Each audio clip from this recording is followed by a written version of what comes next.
ആന്ധ്രാപ്രദേശിലും ഒഡീഷയിലും മുഖ്യമന്ത്രിമാർ ഇന്ന് സത്യപ്രതിജ്ഞ ചെയ്ത് അധികാരമേൽക്കും. ആന്ധ്രാപ്രദേശ് മുഖ്യമന്ത്രിയായി തെലുങ്കുദേശം പാർട്ടി അധ്യക്ഷൻ എൻ ചന്ദ്രബാബു നായിഡു രാവിലെയും ഒഡീഷ മുഖ്യമന്ത്രിയായി മോഹൻ ചരൺ മാജി വൈകുന്നേരവും സത്യപ്രതിജ്ഞ ചെയ്യും.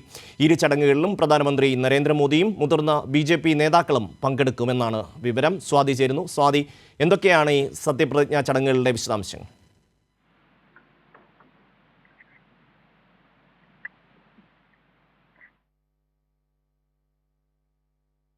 ആന്ധ്രാപ്രദേശ് മുഖ്യമന്ത്രിയായി തെലുങ്കുദേശം പാർട്ടിയുടെ അധ്യക്ഷൻ എൻ ചന്ദ്രബാബു നായിഡു ഇന്ന് രാവിലെ സത്യപ്രതിജ്ഞ ചെയ്യും.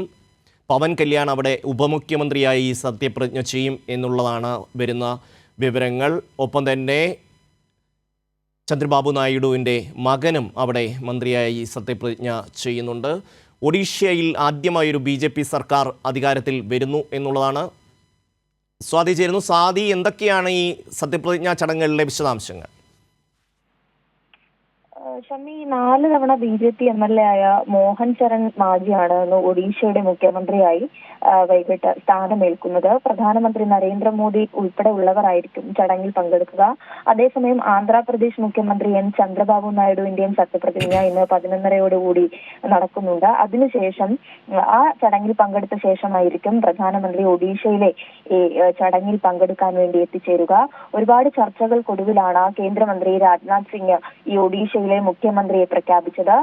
KV സിംഗ്ദേവ്, പ്രവതി പരിന്ദ എന്നിവർ അതേസമയം ഉപമുഖ്യമന്ത്രി സ്ഥാനത്തേക്കും പരിഗണിക്കപ്പെട്ടിട്ടുണ്ട്. അവരും ഇന്ന് സത്യപ്രതിജ്ഞ ചെയ്യും. BJP നിയമസഭാ കക്ഷി യോഗം ഏകകണ്ഠമായാണ് മാജിയെ തെരഞ്ഞെടുത്തത്. അതേസമയം ഈ ഒരു വിഷയത്തിൽ കഴിഞ്ഞ നിയമസഭയിൽ BJPയുടെ ചീഫ് വിപ്പ് ആയിരുന്ന മാജി സംസ്ഥാനത്തെ BJPയുടെ തന്നെ ഒരു ഗോത്ര നേതാവ് തന്നെയാണ്. 147 അംഗ നിയമസഭയിൽ 78 സീറ്റാണ് ഇത്തവണ BJP നേടിയത്. അതോടൊപ്പം തന്നെ 24 വർഷത്തിന് ശേഷമാണ് ഇത്തരത്തിൽ നവീൻ പട്നായിക്കിന്റെ ഭരണം അട്ടിമറിച്ചു ഭരണത്തിന് വിരാമം ഇട്ടുകൊണ്ട് ഇങ്ങനൊരു BJP ഒഡീഷയിൽ അധികാരത്തിലേക്ക് എത്തുന്നത് എന്നൊരു പ്രത്യേകത കൂടി ഈ ചടങ്ങിനുണ്ട്. ഷമി, സ്വാതിയാണ് ആന്ധ്ര ഒറീസ മന്ത്രിസഭകളുടെ സത്യപ്രതിജ്ഞ സംബന്ധിച്ച വിവരങ്ങൾ നൽകിയത്.